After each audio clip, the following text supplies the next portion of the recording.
এই পর্বে আমরা দেখব কিভাবে ডাটা ফেস করতে হয়। চলুন দেখা যাক। আমরা তো ডাটাবেস ইউজ করি নাই, সো আমরা ফেক এপিআই থেকে ডাটা ফেস করব।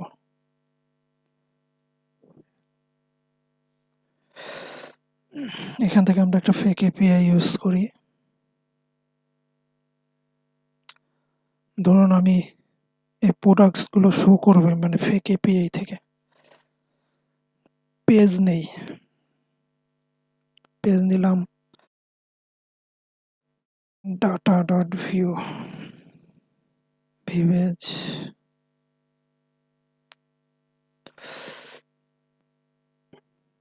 মেনুতে লিঙ্ক করাই আগে।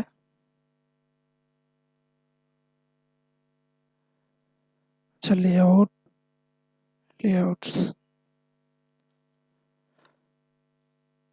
তো এই অ্যাবাউট। আচ্ছা, আমরা ডিফল্ট লেআউটে ডাটা কপি করলাম, এখানে দিলাম ডাটা তো এখানে h2 fetch ডাটা যদি রিলোড দেই এখন চলে আসছে ফেচ ডাটা। এখানে আমরা ডাটা শো করাবো Nuxt.js ডাটা ফেস। এখানে লিখতে হবে কনেস্ট ডাটা, একটা নাম দিলাম ফেচ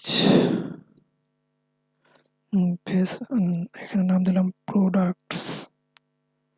এখানে লিখতে হবে অ্যাওয়ে ইউজ ফেচ। এখানে লিঙ্ক দিতে হবে, লিঙ্কটা দিতে হবে। এখানে লিঙ্কটা কপি করলাম ফেক এপিআই এর, লিঙ্কটা এখানে বসালাম।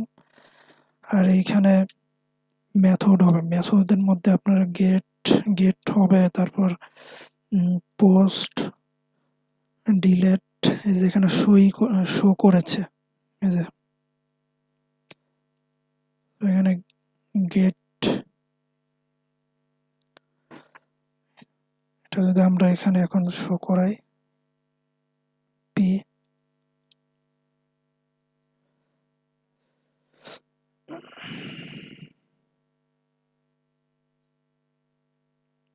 ডাটা শো হয়ে গেছে। তো আমরা তো অ্যারে আকারে শো করছে, আমরা সবগুলো ডাটা সিরিয়াল ওয়াইজ দেখাতে চাচ্ছি। চলুন দেখা যাক।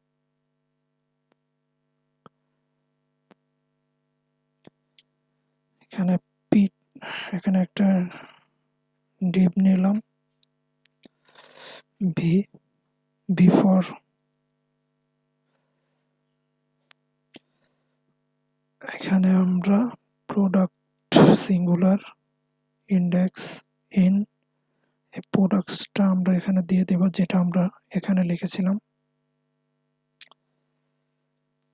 এখানে লিখেন, এখানে আমরা আনতে যাচ্ছি টাইটেল, কপি করলাম টাইটেলের নামটা, করলাম প্রোডাক্ট ডট টাইটেল।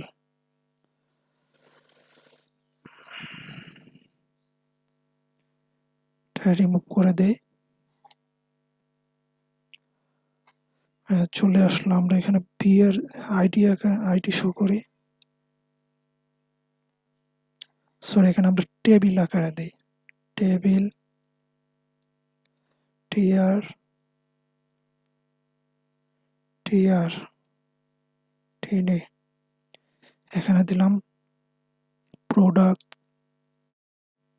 টাইটেল। আচ্ছা, টাইটেল শো করলাম, আমরা এখানে আইডি দিব প্রোডাক্ট আইডি, আইডি আকারে শো করতেছে।